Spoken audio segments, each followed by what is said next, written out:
you have a relationship with the current president? No, I don't. I've had the pleasure of meeting him a few times in the past. But to say I have a relationship with him, no. He's doing his thing. I respect him. He's an elder in the society. He's the president of the country. But I'm coming for that ass, though. I'm coming. Before I hand it back to Penny, warming up my seat. It's actually funny. Sorry, because I've been in Mamelodi,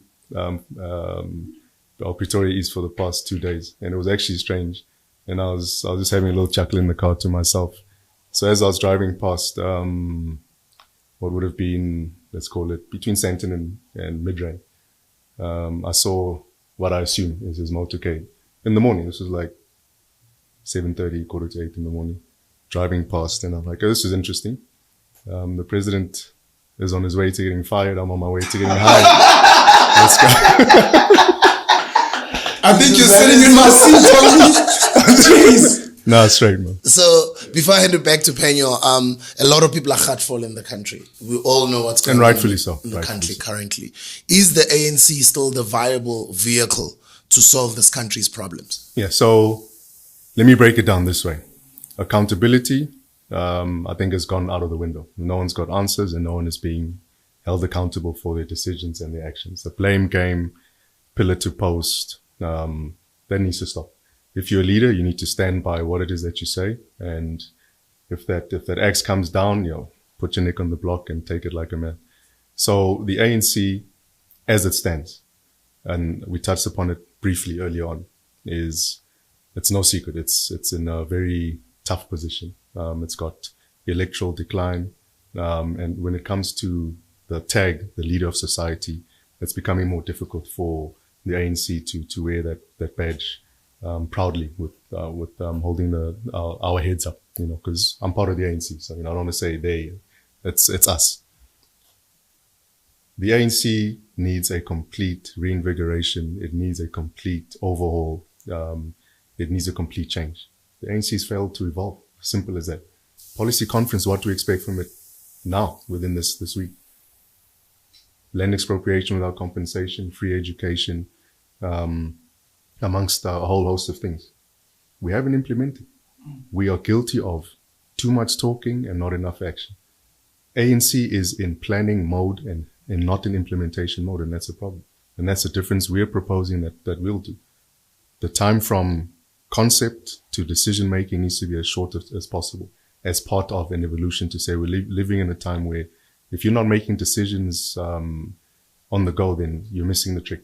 So the ANC is an institution. The ANC is part of our history, a big history.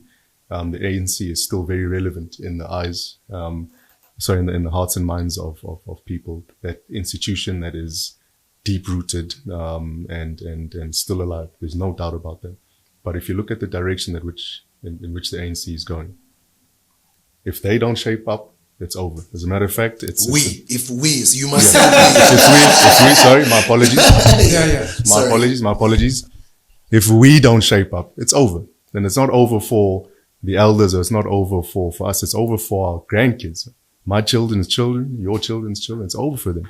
We don't have the time to say, no, we'll get involved when we are 10 years down the line. Listen, the time is now. If we're not doing it now, we've missed the trick. We have this window period of the next 2 or 3 years to get involved and to make that difference, to shape the ANC, our organization, in getting things done right. And if we look at the ANC over the next few months, I think a lot is going to be said on how we resolve these issues, on how we choose new leadership that's going to be relevant to our society now. Because as it stands, the ANC is in my view, and I'll take the hits for it. It's not a problem. In my view, the ANC exists in its own ecosystem now. It's about conferences, it's about leadership discussions, and it's about preaching to the converted. So everywhere the ANC is, it's about this community that's been built, that's been relevant, that has grown with it, and is starting to die off physically. Because it's the old school mindset. We need new, fresh, young blood. We need to open up the ANC to people that are going to come in that have new ideas. there's no new ideas. So the ANC, sorry, without being too long-winded, we have one last opportunity to get it right. If we miss it this time round, the ANC is going to be in a very difficult situation. Yes, renewal, revival, there's all these political jargon going on, but we follow trends, we follow polls, we follow surveys. And if you look at what's been happening over the past, let's call it 5 to 10 years, I mean, the numbers speak for themselves. The ANC is on a decline, and we should focus less on votes. We should and then focus more on getting things done.